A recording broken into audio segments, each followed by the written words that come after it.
सर्वव्यापक आत्माओं के धनी दया के सागर बाबा जय गुरुदेव जी महाराज के चरण कमलों में कोटि कोटि बार नमन। कस्बा पहाड़ी निवासियों, जहाँ तक हमारी आवाज को हिंदू मुसलमान सिख ईसाई सभी भाई बहन सुन रहे हैं और दूर दराज से आए हुए धर्म प्रेमियों, गुरु भाई बहनों, सती सीता सावित्री की पावन भूमि पर पैदा होने वाली माता बहन देवियों, नौजवान साथियों, नन्हे मुन्ने बच्चे और बच्चियों, सभी को हमारा हाथ जोड़ के सादर जय गुरुदेव, सादर प्रणाम। जय गुरुदेव। देखो प्रेमियों, जिस धरा पर कुल मालिक ने अपने चरण कमल रखे हो और यहाँ आकर के उस मालिक के मिलने का भेद दिया हो, अपने मुखारबिंद से आकर के आत्माओं के कल्याण के लिए उनको वचन सुनाए हो, ऐसी पावन धरती के लिए और पहाड़ी कस्बा के निवासियों के चरणों में बार बार प्रणाम करता। यहाँ की भूमि यानी ये बड़ी पवित्र है। हमारे गुरु महाराज भी कहते थे प्रेमियों, स्वामी जी महाराज ने एक बार मंच से सुनाया कि जहां संतों के महापुरुषों के चरण पड़ जाते हुए भूमि यानी तीर्थ स्थल बन जाती है। स्वामी महाराज ने कहा कि एक बार शंकर भगवान और पार्वती एक बियाबान जंगल में जा रहे थे, तो बियाबान जंगल में शंकर भगवान ने साष्टांग लंबनेट होकर के प्रणाम किया।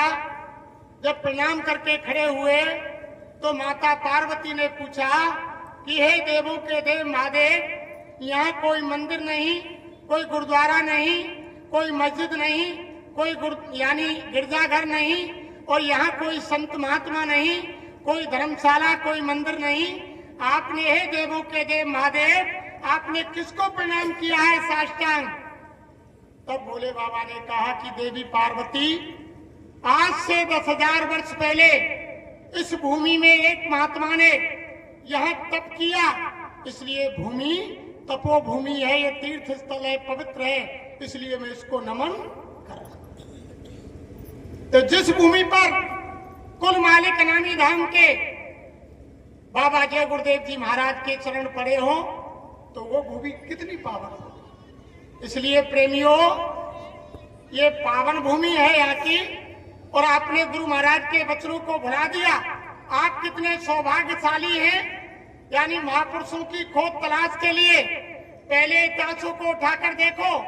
हमारे यानी बुजुर्ग माँ बाप, राजा महाराजा जंगलों में गए और महात्माओं की तलाश की, और आश्रमों में 10-10 साल तक धोती लंगोटी धोई, लंगर भंडारे बनाए, आश्रम में जूतियां साफ की, झाड़ू लगाए, जंगल से लकड़ी लाए, पानी भरा। अंत में महात्माओं ने कह दिया कि बच्चा तुम तुम्हारे घर जाओ, इस नाम की दौलत के लायक तुम नहीं। ये नाम की दौलत उनको नहीं मिली, और ऐसे कुल मालिक आपकी पहाड़ी के अंदर आए और आपने उनकी दी हुई उस नाम की दौलत को प्रेमियों भुला दिया। देखो, हम कोई ना संत हैं, ना महात्मा हैं, ना हम कोई ज्ञानी हैं, ना हम कोई विज्ञानी हैं, ना हम कोई विद्वान हैं, और ना हम कोई वक्ता हैं। हम तो हमारे गुरु महाराज बाबा जय गुरुदेव जी महाराज के एक पाती दूत हैं, इनके नाई हैं। जैसे एक अपने जजमान का निमंत्रण लेकर के और एक पाती दूत गांव-गांव जाता है, तो हम गुरु महाराज का संदेश लेकर के आप भाई बहनों के बीच में आए हैं। ना हम आपको कोई सत्संग सुनाने आए, ना हम आपको कोई ज्ञान देने आए, ना हम कोई उपदेश करने आए। हम तो केवल हमारे गुरु महाराज का जो संदेश है, गुरु महाराज ने इसलिए कहा, उनको भविष्य में दिखाई दे रहा है। महात्मा त्रिकालदर्शी होते हैं, उन्हें मालूम हो रहा है कि भविष्य में यानी बहुत विनाशकारी समय आने वाला है। अगर आप बचना चाहते हो आपदा मुसीबतों से, उस भयानक समय से, उस विनाशकारी समय से, तो बाबा जय गुरुदेव कह रहे हैं कि बाबा जय गुरुदेव जी का कहना है और शाकाहारी रहना है। शाकाहारी हो जाओगे तो बीमारी से बच जाओगे। बाबा जी तो बचा रहे हैं और शाकाहारी बना रहे हैं। सब रोगों की एक दवाई शाकाहारी हो जाओ भाई। हिंदू मुस्लिम सिख ईसाई और शाकाहारी हो जाओ भाई। और हाथ जोड़कर बने हमारी और हो जाओ सब शाकाहारी। और बाबा जय गुरुदेव जी की अर्जी है और आगे आपकी मर्जी है। वो फिर आपकी मर्जी है। तो हमारे गुरु महाराज ने कहा कि बच्चा, अगर तुमने भयानक समय से बचने के लिए शाकाहार और सदाचार को अपना लिया, उस भयानक समय में तुम्हारी रक्षा हो जाएगी। और अगर तुमने बाबा जी की बात को नहीं माना, मांस मछली अंडे शराब को नहीं छोड़ा, अखाद्य भोजन को खाना नहीं छोड़ा, तो गुरु महाराज बोले, अरे बच्चे बच्चियों, तुम्हारे शरीर के अंदर बेमेल जानवर पक्षियों के खून को मिला रहे हो और ऐसी ऐसी असाध्य बीमारियों को आमंत्रित तुम्हारे शरीर में कर रहे हो कि जब तुम अस्पताल में जाओगे, जब तुम्हारी बीमारी को देख करके डॉक्टर हाथ खड़ा कर देगा और अस्पताल छोड़कर भाग जाएगा और कहेगा कि ये बीमारी लाइलाज है, इसका कोई इलाज नहीं होगा, और जब तुम वापस आकर घर में बैठकर कोने में रोओगे और 1 रुपए की दवा 100 रुपए में नहीं मिलेगी, तब तुम्हें महात्माओं की बात याद आएगी और मजबूर होकर के महात्माओं की बात माननी पड़ेगी और प्रेमियों झंडे के नीचे आना पड़ेगा और मजबूर होकर के जय गुरुदेव बोलना पड़ेगा। कोई चारा नहीं होगा, कोई चारा नहीं होगा उस समय। इसलिए बाबा जी आपको बचाना चाहते हैं। स्वामी महाराज ने कहा, जब सत्संग में लाखों की भीड़ आश्रम पर होती थी तो गुरु महाराज कहते थे, अरे बच्चे बच्चियों, वैसे संसारिक दृष्टि से मेरे कोई बच्चा बच्ची नहीं है, मैंने शादी नहीं की, कोई बच्चा बच्ची नहीं है, लेकिन ज्ञान दृष्टि से, आध्यात्म दृष्टि से जितने भी बैठे हैं सब मेरे बच्चे बच्चियां हैं। लेकिन कोई बाप, कोई पिता अपने बच्चे बच्ची को दुखी नहीं देखना चाहता, कैसा भी यानी कपूत बच्चा हो, लेकिन माँ बाप कभी नहीं चाहेगा कि मेरा बच्चा मुसीबत में पड़े। इसलिए गुरु महाराज को दया आई और उन्होंने सबको आह्वान किया और गुरु महाराज ने कहा कि ये इंसानों का भोजन नहीं है, मांस मछली अंडा शराब कोई धर्मशास्त्र नहीं कहता। अरे तुमसे तो जानवर अच्छे हैं जो यानी शाकाहारी हैं, उनके सामने अगर कोई उनके चारे में कुत्ता बिल्ली टट्टी पेशाब कर जाए, कोई मांस का टुकड़ा डाल दिया जाए, जानवर के चारे पर 5 किलो दाना डालो, वो सूंघ कर अलग खड़ा हो जाएगा, लेकिन उसमें मुंह नहीं लगाएगा। चीज खाने की है और क्या चीज नहीं खाने की है। तो महात्माओं ने कहा, अरे मनुज तोते तो पशु नीच। अरे मनुष्य, हे मानव, तुमसे तो जानवर अच्छा है। उस कुदरत ने, उस भगवान ने ऊपर से ही प्रेमियों मांसाहारी प्राणी और शाकाहारी प्राणी 2 तरह के जीव ऊपर से ही बनाए, अलग अलग पहचान बनाई। मांसाहारी जीव प्राणी वो है जो यानी जन्म से उनकी आंखें बंद आती हैं और कई दिन बाद खुलती हैं, और मांसाहारी जीवों की आंखें गोल होती हैं, नाखून नुकीले होते हैं, दांत नुकीले होते हैं, जो जीव से चाट कर पानी पीते हैं वो मांसाहारी यानी प्राणी हैं, जैसे कुत्ता बिल्ली शेर बघेर आदि, वो मांसाहारी। शाकाहारी प्राणी भगवान ने, कुदरत ने ऊपर से ही बनाकर भेजे, उनकी पहचान अलग बनाई। जन्म से ही उनकी आंख खुली आती है, उनके नाखून चौड़े, उनके दांत चौड़े और आंखें चरेमा, और यानी वो घूंट भरकर पानी पीते हैं, जैसे गधा, घोड़ा, बैल, मनुष्य आदि। बहुत जानवर है शाकाहारी। लेकिन देखो प्रेमियों, जितने जानवर हैं वो सब अपनी मेल मर्यादा पर हैं।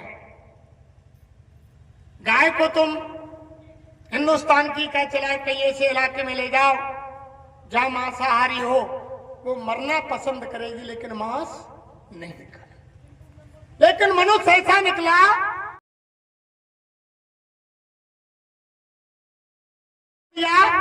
और बुद्धि विवेक का नाश कर दिया। इसके अंदर पूरे 5 तत्व हैं और जितनी भी योनियां हैं 4 खान 84 लाख योनि, किसी में 1 तत्व, किसी में 2 तत्व, किसी में 3, किसी में 4। केवल मनुष्य शरीर ऐसा है जिसके अंदर पूरे 5 तत्व हैं। इसके अंदर बुद्धि विवेक यानी सारी चीज है और फिर भी उसने बुद्धि से विचार नहीं किया और भक्ष अभक्ष को खाने पीने लग गया। तो बाबा जय गुरुदेव कह रहे हैं कि आप ऐसी ऐसी बीमारियों को आमंत्रित कर रहे हैं। क्यों? कि महात्मा कहते हैं कि जैसो खावे अन्न और वैसो होवे मन, और जैसा पीवे पानी और वैसी होवे वाणी। मांसाहारी मानवा, महात्मा कहते हैं कि मांसाहारी मानवा प्रत्यक्ष राक्षस अंग, और इनकी संगत जो करे परे भजन में भंग। वैसा धीमर और शिकारी, नृप विषय और मांसाहारी, इनगर भोजन करे जो संता, और साधन भजन को है जाए अंता। मांस मछलियां खाते हैं और सुरा पानते हैं, ते नर नर के जाएंगे माता पिता समेत। अगर किसी प्रेमी के माँ बाप शाकाहारी हैं और वो खुद मांस खाता है तो उसके जिम्मेदार माँ बाप हैं। क्यों नहीं उनमें संस्कार डाले? अगर उनने मांस मछली नहीं छोड़ा तो वो माता पिता को भी सीधे नरक में ले जाए। ये महापुरुषों की वाणी है। हमारे गुरु महाराज इसीलिए तो कहते थे, अरे बच्चे बच्चियों को भी सत्संग में लाओ, उनमें भी संस्कार डाल दिए जाएंगे। आपने समझा कि बाबा जी के वहां धन बट रहा है और यानी बाबा जी बीमारियों को ठीक करता है, बाबा जी नौकरी लगाता है, बाबा जी के यहाँ पक्के मकान मिलते हैं, यानी सारी संसार की दौलत बाबा जी के यहाँ मिलती है। परिवार को नहीं ले गए और अकेले चले गए, और यानी घर में अकेले नामदानी रहे, और जब यानी घर के यानी परिवार के सदस्य खाने पीने लगे, ऊट पटांग करने लगे, माँ बाप को डंडा देकर बाहर निकालने लगे, तब बुद्धि में यानी अकल आई कि हमने इनको यानी संत महात्माओं के दरबार में नहीं पहुंचाया। तो गुरु महाराज ने इसीलिए तो कहा था कि बच्चों को भी लाओ, उनमें संस्कार डाल दिए जाएंगे।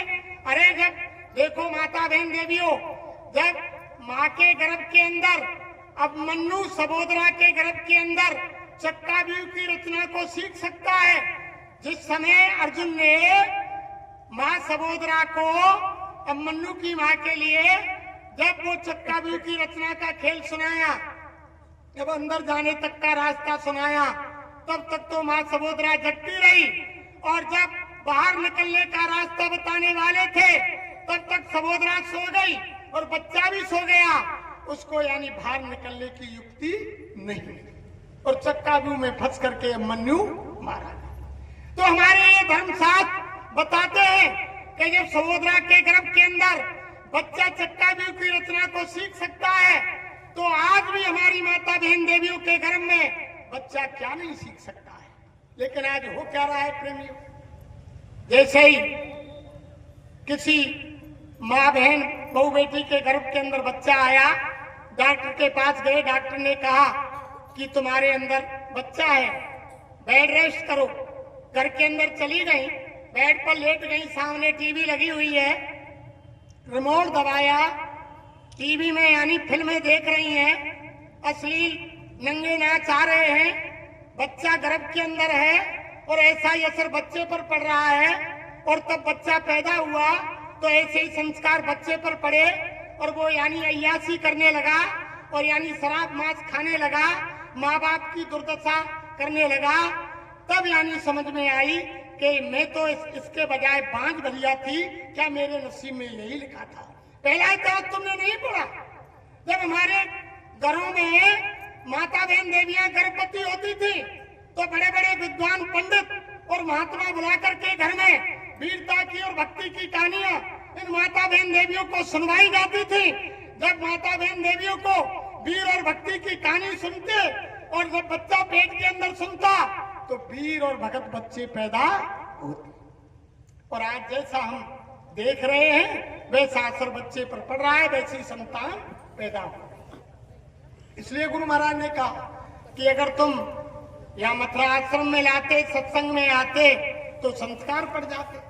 अरे भाई, जब तक हम महात्मा कहते हैं कि सत्संग जल जो कोई पावे और मैलाई सब कट जावे, भक्त स्वतंत्र सकल गुण खानी, और बिन सत्संग न पावे प्राणी। बिना सत्संग के भक्ति नहीं मिलती है प्रेमियों। खुद गुरु महाराज कहते थे, अरे बच्चे बच्चियों पहले सेवा करो। जब संत महात्माओं के दरबारों में कहीं भी देख लो, किसी महात्मा का इतिहास पढ़ लो, सबसे पहले महात्माओं ने, महापुरुषों ने अपने आश्रमों में सेवा कराई। जब सेवा से अंग पवित्र हुए तब सत्संग सुना, जब सत्संग समझ में आया, जब भगवान से मिलने का रास्ता, वो नाम दान गुरु दीक्षा महापुरुषों ने दी। पहले सेवा, और सेवा के बाद सत्संग, और सत्संग के बाद भजन। और जब हम सेवा नहीं करेंगे तो हमारे अंग पवित्र कैसे होंगे? सेवा से अंग पवित्र होता है प्रेमियों। तभी महात्मा साधना शिविर लगाते थे, और जब साधना शिविर लगती थी, जब आश्रमों में सेवा करते थे, तभी यानी वो अंग पवित्र होता है। तब सत्संग समझ में आता, जब सत्संग समझ में आता फिर ध्यान भजन सुमरन बनता, जब भगवान की भक्ति होती। तो प्रेमियों, बाबा जय गुरुदेव जी महाराज कह रहे हैं कि ना जाने कितने जन्म जन्मांतरों से आप 84 लाख योनियों में घूम रहे हो, और अब की बार मालिक ने दया करके ये आपको भगवान का असली मंदिर, खुदा की असली मस्जिद और गॉड का असली ये शरीर, बॉडी, और यानी उस वाहेगुरु का ये असली शरीर आपको मालिक ने दिया है। और ये किस लिए दिया है प्रेमियों? ये उस मालिक को पाने के लिए, भगवान के भजन के लिए। जो रामायण में साफ लिखा है कि देह धरे को फलिए भाई, और भजऊ राम सब काम बेहाई। यानी मनुष्य शरीर पाने का लक्ष्य यही है कि सब काम को विचार करके उस मालिक का भजन करो, उसका स्मरण करो, उसकी याद करो, उसकी प्रार्थना करो। लेकिन आप, हमने सब कुछ छोड़ दिया। हमारे गुरु महाराज ने बताया, स्वामी महाराज मन से बोले, अरे बच्चा, तुम कहते कागज की लेखी और हम कहते आंखिन की देखी। महापुरुष अपनी आंखों की देखी हुई चीज कहते हैं। गुरु महाराज ने कहा, अरे बच्चे बच्चियों, जब माँ के गर्भ के अंदर बच्चा आता है तो उल्टा टंगा रहता है। कबीर साहब ने कहा कि उल्टा जीव रहा लटकाना, और बागुर पक्षी के समाना। यानी बागौर जैसे दिन में आपने देखी होगी, पेड़ पर उल्टी टंगी रहती है, ऊपर को पैर नीचे को सर, ऐसे ही माँ के गर्भ के अंदर बच्चा उल्टा टंगा रहता है, और कई झिल्लियों में, परतों में बंद रहता है, और यानी बदबूदार तरल पदार्थ उस जीव के चारों तरफ भरा रहता है, आंख कान मुंह में। और यानी इतनी घुटन होती है जब वो मालिक से प्रार्थना करता है, और यानी मालिक से उसका तार जुड़ा हुआ होता है, भगवान के प्रकाश और भगवान की आवाज को माँ के गर्भ के अंदर सुनता है, उसी के सारे टिका रहता है। उसी के लिए महात्माओं ने कहा कि दुख में सुमरन सब करे और सुख में करे न कोई, और जो दुख में सुमरन करे, सुख में सुमरन करे तो दुख का एक होए। जब दुख पड़ा माँ के गर्भ के अंदर, जब काल कोठरी में आप बंद थे, उस समय आप माँ के गर्भ में नंगे पड़े हुए थे। आपके आंख कान मुंह में वो बदबूदार तरल पदार्थ भरा हुआ था। माँ के मलमूत्र की धारा तुम्हारे मुंह के ऊपर होकर गुजर रही थी। माँ जैसा ठंडा गरम चटपटा तीखा कसेला भोजन करती, उसकी यातना जब तुमको माँ के गर्भ के अंदर हो रही थी, तब तुमने मालिक से गुहार लगाई कि हे मालिक, अब तू दया कर, इस काल कोठरी से, इस घोर नरक से तू मुझे जल्दी बाहर निकाल। तब आपने वादा किया। रामायण में महापुरुषों ने क्या लिखा कि दीन दयाल वृद्ध संभारी और हरऊ नाथ मम संकट भारी। हे दीन दयाल, हे दीनानाथ, हे दया के सागर, हे कृपा निधान, तू मुझ पर दया कर। इस काल कोटरी, इस घोर नरक से तू मुझे जल्दी बाहर निकाल। अब की बार तो मैं भूल गया, लेकिन अब की बार नहीं भूलूंगा और जाते ही जमीन पर कोई दूसरा काम नहीं करूंगा। तब गोसाई महाराज ने रामायण में क्या लिखा कि अब प्रभु कृपा करो यही भांति और सब तज भजन करूं दिन राती। सबने माँ के गर्भ के अंदर प्रेमियों उस भगवान से, खुदा से, उस गौड़ से, उस वाहिगुरु से सबने वादा किया कि मैं जमीन पर जाते ही कोई दूसरा काम नहीं करूंगा, भगवान का भजन करूंगा, खुदा की इबादत करूंगा और यानी गौड़ की प्रार्थना करूंगा और यानी वाहिगुरु का ध्यान करूंगा, यानी ये वादा किया। लेकिन जब माँ के गर्भ से बाहर आया, बाहर आते ही माया की छाया ने जीव को दबोचा, तो रामायण में गोसाई महाराज ने क्या लिखा कि भूमि पर है जब डाबर पानी और जिम जीवई माया लिपटा नहीं। जैसे ही बच्चा माँ के गर्भ से बाहर आया प्रेमियों, माया की छाया ने दबोचा और भगवान के भजन के वादे को भूल गया। जैसे ही बच्चा बड़ा हुआ और हम आप क्या सिखाने लगे कि बेटा दादा बोल, अम्मा बोल, ये तुम्हारी गाड़ी है, ये तुम्हारा मकान है, ये तुम्हारा भाई है, ये तुम्हारी मम्मी है, ये तुम्हारा पापा है। यानी सारे संसार के काम याद दिलाए, लेकिन भजन के वादे की याद किसी ने नहीं दिलाई। उसी वादे को याद दिलाने के लिए प्रेमियों धरती पर महापुरुष आते हैं। हमारे गुरु महाराज बाबा जय गुरुदेव जी महाराज यहाँ आए और मंच से उन्होंने कहा कि हम आए हुए देश से जहाँ तुम्हारो धाम और तुमको घर पहुंचा बनो एक हमारो।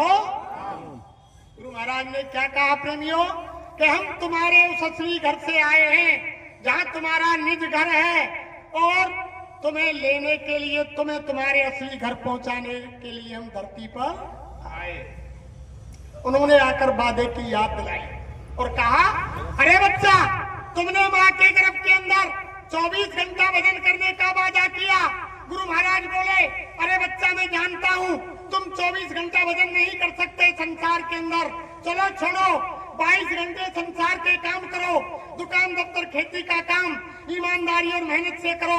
जब शाम को घर में आओ, बाल बच्चों की सेवा करो और आएगे एक आदर सत्कार करो।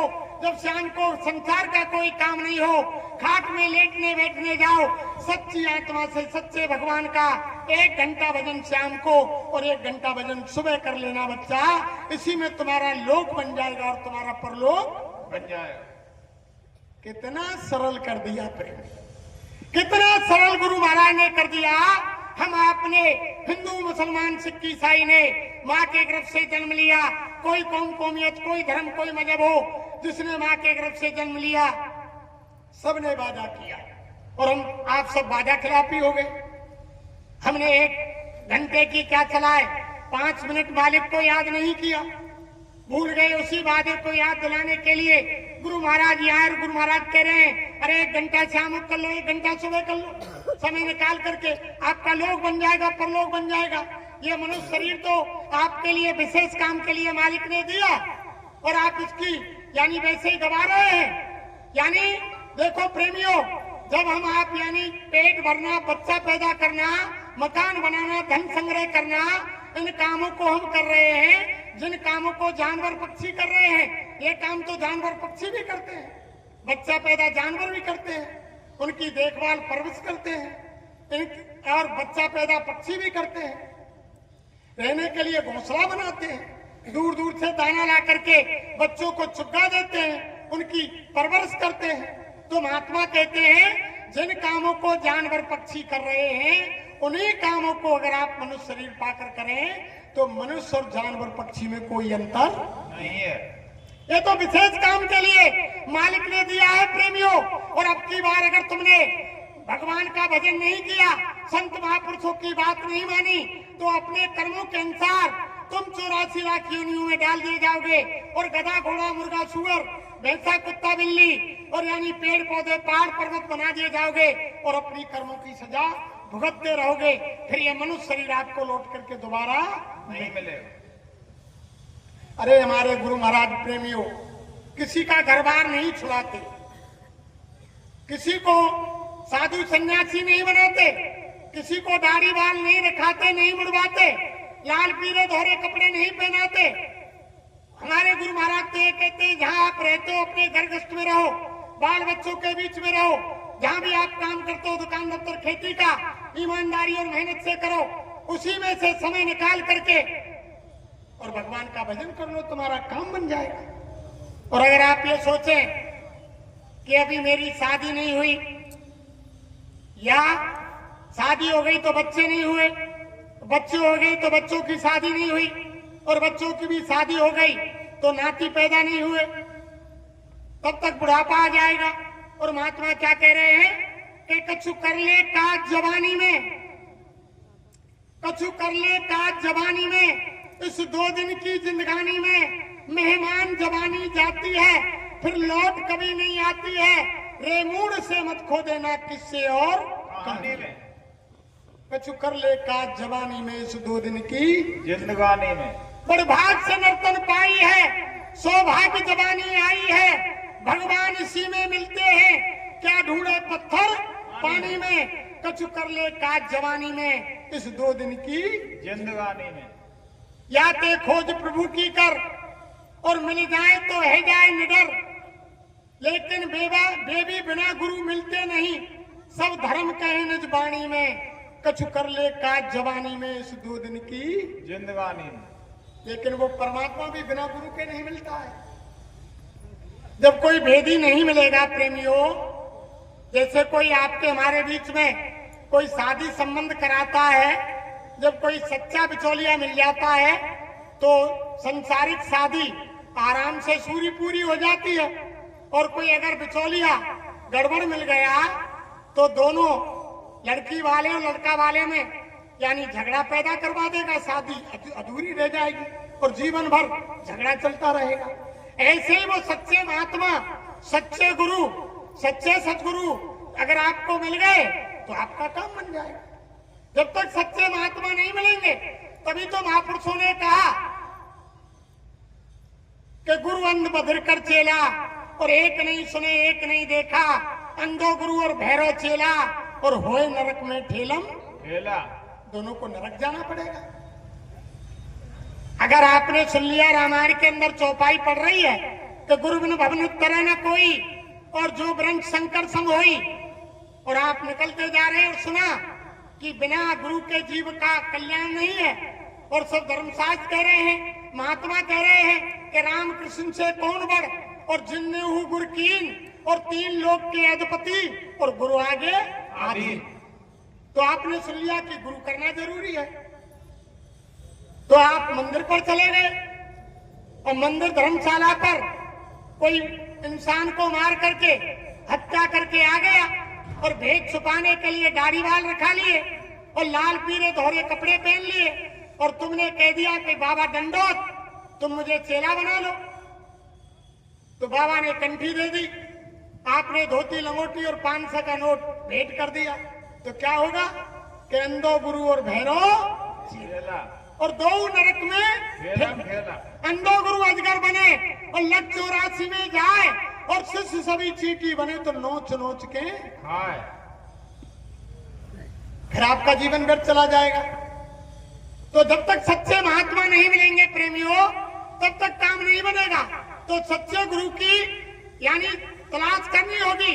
जब वो भेदी पुरुष जो रोजाना परमात्मा के पास आते जाते हैं, वही तो आपको भेद बता सकते हैं। हम आपके पहाड़ी में आए, हम नदवई तहसील से चलकर आए, और रास्ते में हमने पूछा भैया हमें पहाड़ी में जाना है, और नाम बताया यहाँ कि पलटू साहब पटेल जी का घेर है। हमने रास्ते में पूछा, अब कोई अनजान मिल गया कि भैया पहाड़ी तो इधर है लेकिन मैं उनके घेर को नहीं जानता हूं, तो बताओ वो हमें इस घेर तक कैसे पहुंचा दे। और जब कोई यहीं का निवासी मिल गया पहाड़ी का, और हमारे पटेल साहब को अच्छी तरह जानता है, वो सीधा बता देगा कि बस स्टैंड से पहले और तुम इधर से नदवई साइड से जाएंगे, दाईं तरफ में उनका बाड़ा है, वहां गेट लगा हुआ है, तुम सत्संग में पहुंच जाओगे तो आपको जगह मिल जाएगी। जब सच्चे महात्मा मिल जाएंगे उस मालिक के भेदी जो रोजाना उनके घर जाते हैं, तो आपको मालिक से मिला देंगे। और अगर अधूरे मिले तो खुद नरक में चले जाएंगे और आपको भी नरक जाना पड़ेगा। पहले तो महात्माओं की खोज के लिए, गुरु की खोज के लिए जंगल जंगल पहाड़ों में भटकना पड़ता था, लेकिन आज तो घर घर में आ जाते हैं।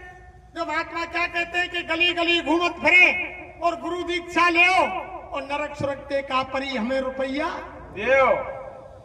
आज तो कोई गिनती नहीं है गुरुओं की। ना जाने कितने कथावाचक वो आ जाएंगे और हमारे भोले भाले माता बहन देवियां भाई लोग कि तुम मुझे चेला बना लो, चेली बना लो, 500 रुपया ले आओ, धोती लंगोटी ले आओ। लेकिन महापुरुष क्या कह रहे हैं कि गली गली घूमत फिरे और गुरु दीक्षा ले और नरक सुरक्षते का परी हमें रुपया देव। उनके लिए तो आपने दक्षिणा दे दी, उन्हें कोई मतलब नहीं। यानी शरीर छूटने के बाद आत्मा यानी स्वर्ग में जाए, वैकुंठ में जाए, नरक में जाए या के भाड़ में जाए, उन्हें कुछ मतलब नहीं। तो प्रेमियों, जब तक सच्चे महात्मा नहीं मिलेंगे, यानी दाढ़ी बाल का भेष का नाम यानी महात्मा गुरु नहीं होता है। गुरु का मतलब होता है गु माने अंधकार और रू माने प्रकाश, अर्थात अज्ञान से ज्ञान में लाने वाली शक्ति का नाम गुरु है। गुरु गृहस्थ में भी मिल सकते हैं, ये नहीं कि दाढ़ी बाल वाले लाल पीले धोरे कपड़े वाले ही गुरु मिलेंगे। गृहस्थ में भी गुरु हो सकते हैं, वो मालिक को इस गृहस्थ में यानी प्राप्त कर सकते हैं। हमारे गुरु महाराज ने तो ये कहा, जिस काम को तुम गृहस्थ जीवन में रह करके 1 महीने में कर लोगे, वो काम यानी फरिश्त में यानी 6 महीने में होगा।